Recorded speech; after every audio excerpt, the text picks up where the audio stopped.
Caitlin Clark, Sophie Cunningham, and the Indiana Fever walked into Seattle and shattered 8 WNBA records in a single night. Not one, not two, but 8. And the Seattle Storm threw everything they had at Clark to slow her down. Hard fouls, questionable calls, and a crowd that wanted to see her struggle. None of it mattered. She still finished with 32 points. By the end of this video, you'll know exactly which records were broken and why one of them took Diana Taurasi 20 seasons to achieve while Caitlin Clark reached it in less than 3. Comment CC record breaker to show your support for Caitlin and the Fever. Last time we saw these two teams play, Caitlin Clark put on one of the greatest performances in the history of this league. Record-setting performance just 11 days ago. Caitlin Clark was absolutely ridiculous. Clark weaving into the paint. Her little runner is good. Here's Clark.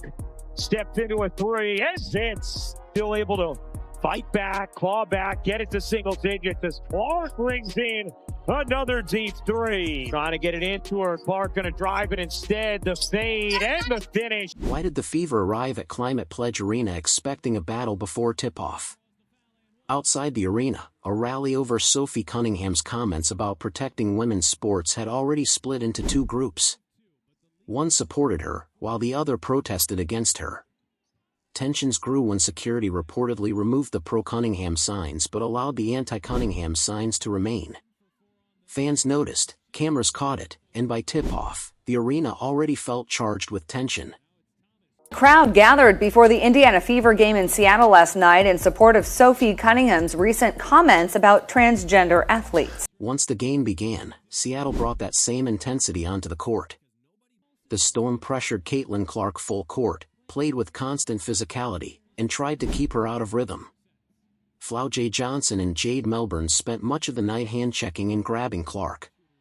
On one play, a defender even wrapped an arm around her waist with no foul called. Johnson finished with just 4 fouls, leaving many fans questioning the officiating. Even the broadcast analysts called it one of the poorest officiated games they had seen, pointing to Clark being hit repeatedly while questionable fouls were called against her.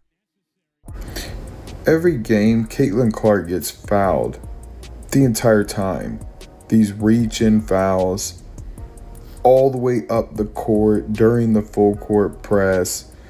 She still managed 32. What happened next made the difference even clearer. Instead of arguing with the referees or getting caught up in the physical play, the Fever stayed focused. Clark kept running the offense, finding open teammates, and making the right decisions without chasing revenge. That composure defined the first quarter, as Indiana answered Seattle's physicality with discipline instead of chaos. By the end of the night, the Fever won a perfect 26-4-26 from the free throw line, showing how locked in they stayed despite the constant contact. Then came the moment that made the performance even more impressive. And then look at this. Some people say that wasn't a foul. Well, then why on this side of the ball is that a foul? So let's review this. So you're telling me that this is not a foul, clear reach in, swipe across her entire body, but it happened all game. I'm going to show that on my video. But this is a foul. Seattle didn't make it easy. Natisha Heedman had the best game of her career, scoring 33 points on 11 of 20 shooting, including 6 3-pointers. She also added 6 rebounds, 4 assists, and 0 turnovers in 35 minutes, finishing as the game's leading scorer.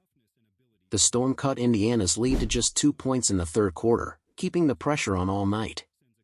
This was far from an easy win, as every possession and every whistle became increasingly important down the stretch. Like, all these stats should have been a steal, or just whatever the refs want to make it. She never gets calls, and they always call ghost fouls on her. It's crap. It really is. The first quarter was where the Fever took control. Sophie Cunningham came out hot, hitting her first 3 3-pointers and scoring all 11 of her points in the opening period. After the game, Seattle head coach Noelle Quinn admitted her team gave up too many transition points early. Indiana raced to a 37-20 lead despite the hostile road crowd and Seattle's physical defense. That dominant start set the tone for one of the most remarkable record-breaking nights in WNBA history. One of the 8 records broken had previously been reached by only one other player, who needed 20 seasons to achieve it. Caitlin Clark matched it in just over 2 seasons. Clark, final wiggle free, step back, is good. Here's Clark. Deep 3, is good. Caitlin Clark, 4th straight game for Indiana, putting up 100 as Clark lays it in. 9th career 30.5 assist game, most in franchise history. The numbers behind this performance almost don't seem real. Caitlin Clark finished with 32 points, 7 assists, and 4 rebounds while shooting 9 of 14 from the field, 4 of 7 from 3, and a perfect 10 of 10 from the free throw line. She also played 33 minutes, her most in 5 weeks since her minutes restriction was lifted. Clark scored 16 points in the third quarter alone while the rest of the Fever went 0-for-9, nearly carrying the team by herself.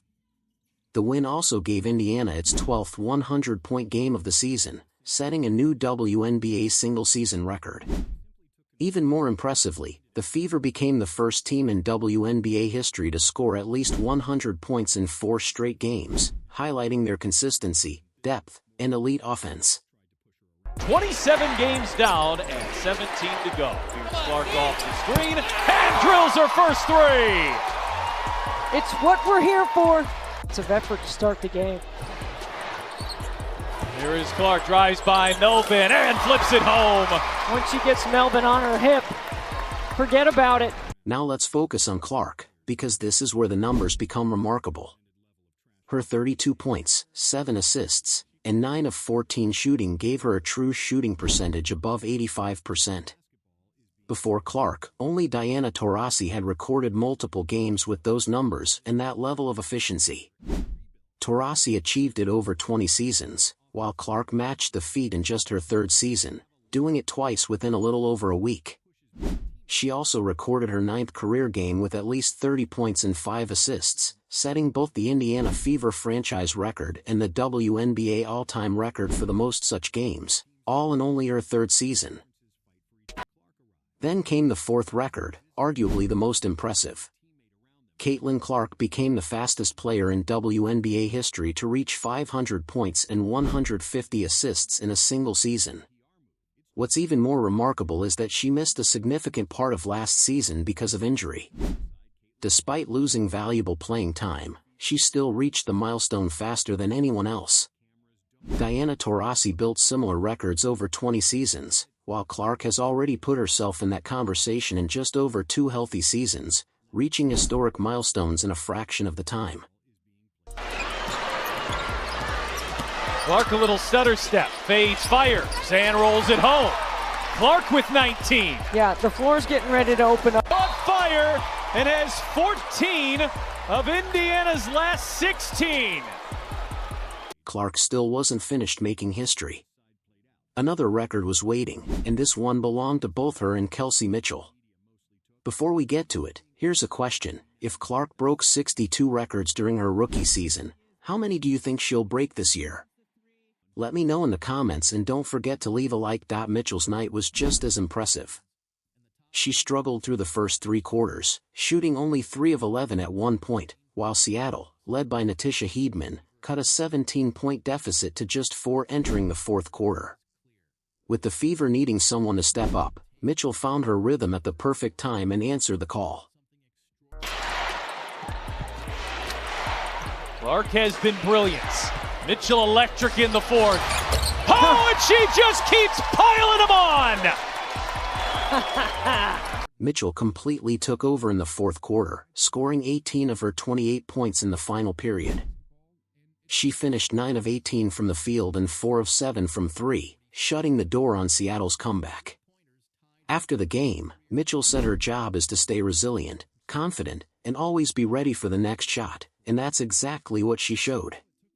Her performance extended her streak to 12 straight games with at least 20 points, the 3rd longest in WNBA history and a new Indiana Fever franchise record.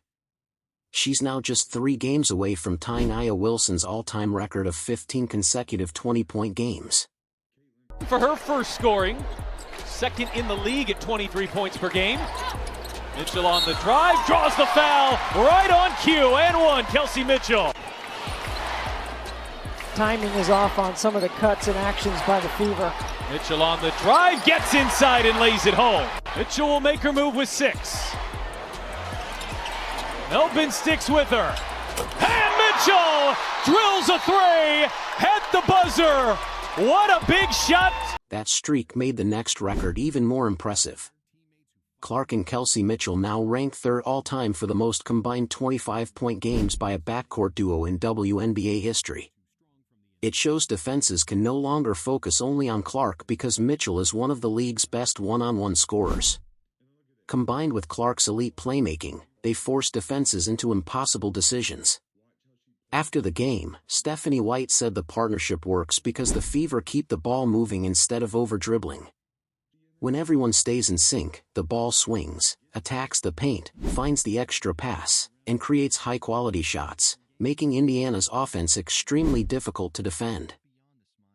2 threes for Indiana, 2 twos for Seattle.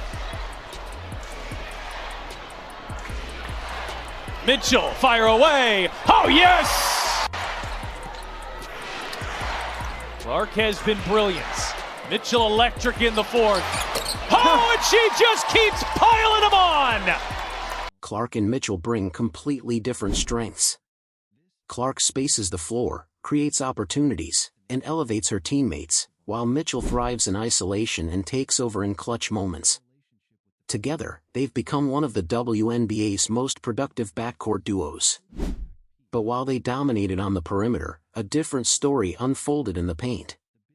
Aaliyah Boston got off to a strong start with 11 points on 4 of 7 shooting in just 11 minutes before a scary moment changed everything. Going up to catch a bounce pass from Clark, Boston got tangled with Seattle rookie Flau'jae Johnson and landed awkwardly on her right knee. Unable to put weight on the leg, she needed help from the team's athletic trainer as she headed to the locker room. The referees do Caitlin Clark so dirty. This is good defense. Should have been a steal. Watch it in slow motion. How is that a foul on Caitlin Clark? They've been doing it all season. She begs for a challenge. Of course, Stephanie White has not challenged one play this entire year for Caitlin Clark. But there's a reason she can't play defense. The refs won't let her. They call foul. The arena went quiet as everyone waited to see what would happen. Indiana listed Aaliyah Boston as questionable to return, leaving her status uncertain for the rest of the game. She never returned in the second half, but there was an encouraging sign when she reappeared on the bench in full uniform, with her shoes still on and no ice on her right knee. After the game, Stephanie White said the team chose not to risk putting Boston back in, opting to be cautious and focus on her recovery moving forward. Losing Boston meant losing Indiana's anchor in the paint just as Seattle built momentum behind Natisha Heedman's hot shooting. Instead of falling apart, the Fever turned to Michaela Timpson. The second-year player started the second half, played 28 minutes, and finished with 4 points and 4 rebounds. One of her biggest plays was a fast break layup off a perfect pass from Caitlin Clark. Analysts also praised Timpson's screen setting, calling it a key reason Indiana's offense continued to run smoothly despite losing a starter.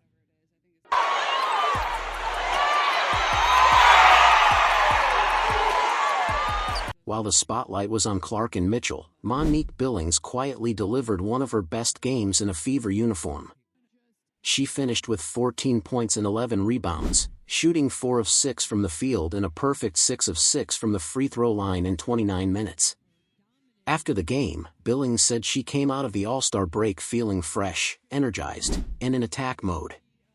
Her double-double was a huge contribution, even though it was overshadowed by the night's record-breaking performances. Cunningham way outside. Oh, yeah!